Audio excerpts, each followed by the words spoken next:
የለችም ባይሉ ቢልልኝ የለችም ባይሉ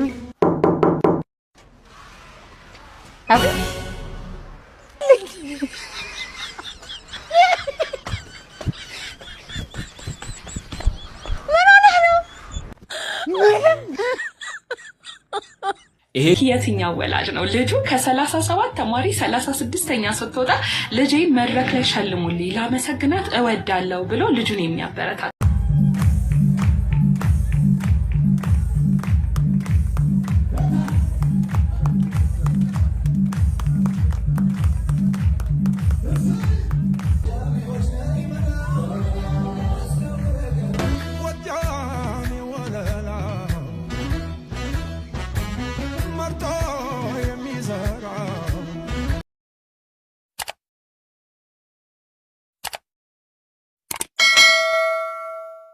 ቻርሊ በጣም ዝነኛ ከሆኑና አጭር ጊዜ ውስጥ በጣም ከፍተኛ ተቀባይነት ካገኙ ኢትዮጵያውያን ኮሜዲያን መካከል ኢትዮጵያዊ ቻርሊ በመባል ይታወቃል። መቅዲ ሾው ላይ ቀርቦ ኢንተርቪውን ተመልክታችሁት ሊሆን ይችላል። እኔ አንድ ነገር ነው ማንሳት የፈለኩት ስለሱ። ይሄ ልጅ ያለውን የሥራ አቅም ያዩ ሰዎች ጋና ላይ እንዲሰራ ይጠሩታል። ጋና ላይ ጠርተውት ግን ትክክለኛ ያልሆነ ነገር ለማድረግ ሲሞክሩ ብዙ ዋጋ ከፍሎለት ብዙ ስራ ጥሎለት የሄደውን የጋናን ጉዳይ እርባና ቢስ ሆኖበት ተመልሶ መጥቷል። ጋና አክራ ድረስ ሄዶ ማለት ነው። ለቢዝነስ የጠራችው ሴትዮ ፋይናሊ ወይ ሐሳቧን ቀይራለች ወይም ደግሞ በስልክ ያወራችው ኦፈርና እዛ ከሄደ በኋላ ያቀረበችለት ነገር የተለያየ ነው። ዝርዝሩን ለመናገር ፈቃደኛ አይደለም። ኤነርጂውን ድሬን ያደርግብኛል ብሎ ስላሰበ ሊሆን ይችላል። እኔ በጣም የደነቀኝ እሱ ነው። እዚህ ከመጣ በኋላ በጣም በአጭር ጊዜ ውስጥ በአንድ ሳምንት ውስጥ ምናምን ነው እንግዲህ ቲክቶክ ቻናል ከፍቶ ከዚህ በፊት ከሌሎች ሰዎች ጋር ሆኖ ነበር የሚሰራው። አሁን ግን የራሱን ቲክቶክ ቻናል በከፈተ በአንድ ሳምንት ልዩነት ውስጥ ወደ 120,000 ፎሎወር አለው። ቪዲዮዎቹ በሚሊዮን ነው የሚታዩት። ለምሳሌ የኛውን ቪዲዮን ትንሽ እንዲያዝናናንም አይተን እንመለስ። ቢልልኝ የለችም ባይሉ ቢልልኝ የለችም ባይሉኝ ቢልልኝ የለችም ባይሉኝ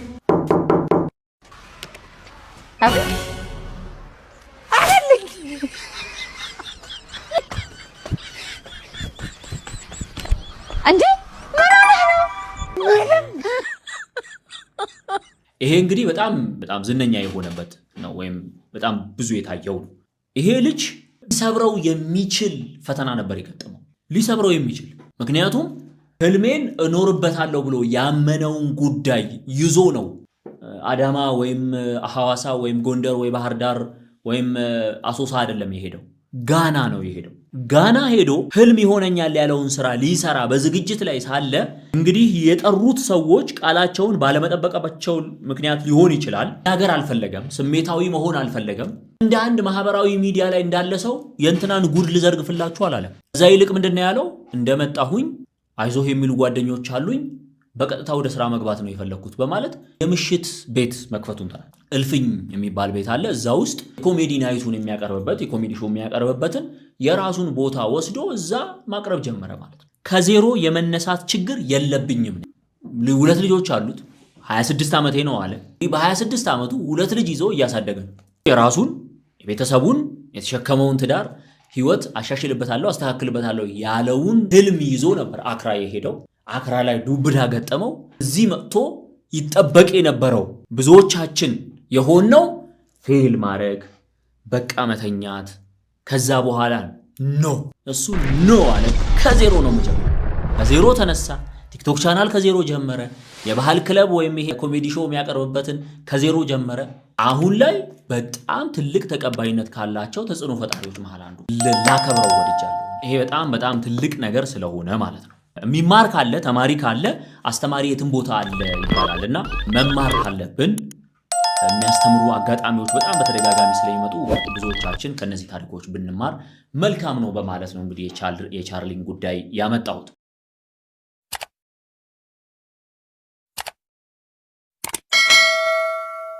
የትኛው ወላጅ ነው ልጁ ከ37 ተማሪ 36ኛ ስትወጣ ልጄን መድረክ ላይ ሸልሙልኝ ላመሰግናት እወዳለሁ ብሎ ልጁን የሚያበረታታ? ዛሬ በነበርኩበት ግራጁዌሽን የሰማሁትን ታሪክ በጣም ልቤን ስለነካው እንደ ወላጅ ብዙ ወላጆችን ኢንካሬጅ እንደሚያደርግ ስላመንኩ ቪዲዮ ልሰራበት መጣሁ። ዛሬ ልጅቷ ያለችበት ታላቅ የሆነ የዩኤን ፖዚሽን ላይ ነው እና በጣም በወላጆቿ ብርታት፣ በወላጆቿ ትጋት፣ በጸሎት ልጃቸውን ለመደገፍ ያላቸውን ልብ አይቼ እኔ ራሱ እንዴት ሞራል እንደሆነ ማለት ነው። ታሪኩ እንዲህ ነው።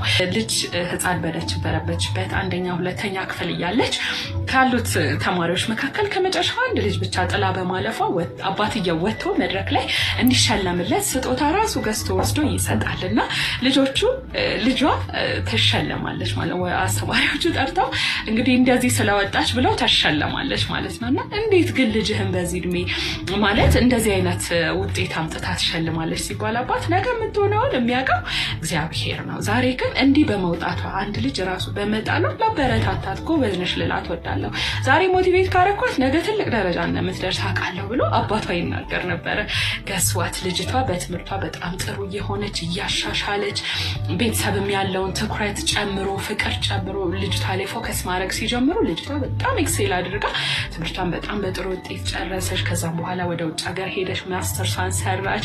ከዛ ዛሬ የት እንደምትገኝ ብታውቀው የዩናይትድ ኔሽን ትልቁ መስሪያ ቤት ውስጥ ነው የምትሰራው። ኢትዮጵያ አይደለም በውጭ ሀገር ማለት ነው። እና ነገ ልጆችሽ የት እንደሚደርሱ አታውቂም። ነገ ልጆችህ የት እንደሚደርሱ አታውቅም።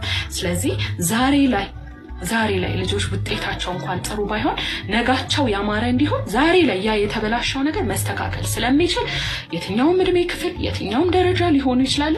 እስቲ ፍቅር ሰጠን፣ እስቲ አንድ ስቴፕ ጠጋ ብለን አንዳንዴም ውጤታቸው ዝቅ ሲል አፕሪሼት እያደረግን የኔ ልጅ ይሄ እኮ ያልተሳካው በዚህ ምክንያት ነው፣ ግን ደግሞ አትሊስት ይሄን ውጤት እንኳን ስላመጣሽ አመሰግናለሁ እያለ ልጆቻችን ሞቲቬት እያደረግን እኔ ነገ የሚደርሱበትን አታውቁም ብላ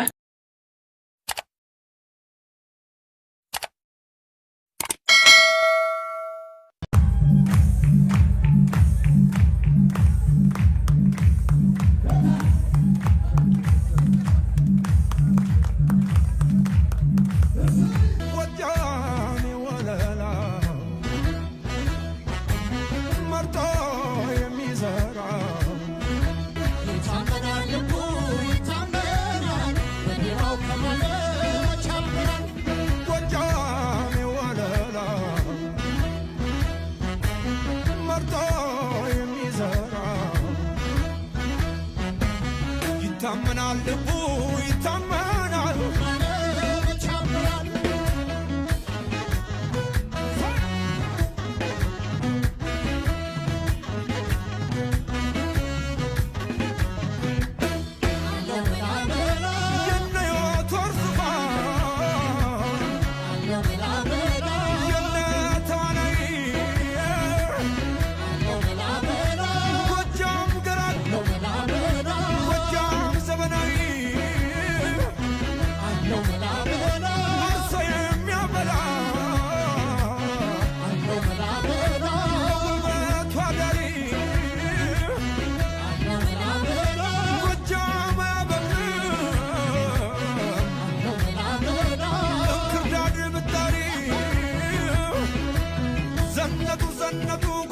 ዘነቱ በቀጭኑ ፈትል ተሽቀርቅረው መጡ። ዘለቁ ጎጃሞች ዘለቁ በላይ እየመጡ በታች ሲጠበቁ ህመም ሰውነቴ ህመም አካላቴ ህመም ሰውነቴ ህመም አካላቴ ዘለቁ ጎጃሞች ዘለቁ እነሞት አይፈሬ እና ይጨነቁ ጀግንነት ውበትን ታድለው አምረው ይታያሉ ከባህር ዳር መጥለው የሚያምረው ዘመናዊ የወንዶች ነው ጎጃም አይደለም ወይ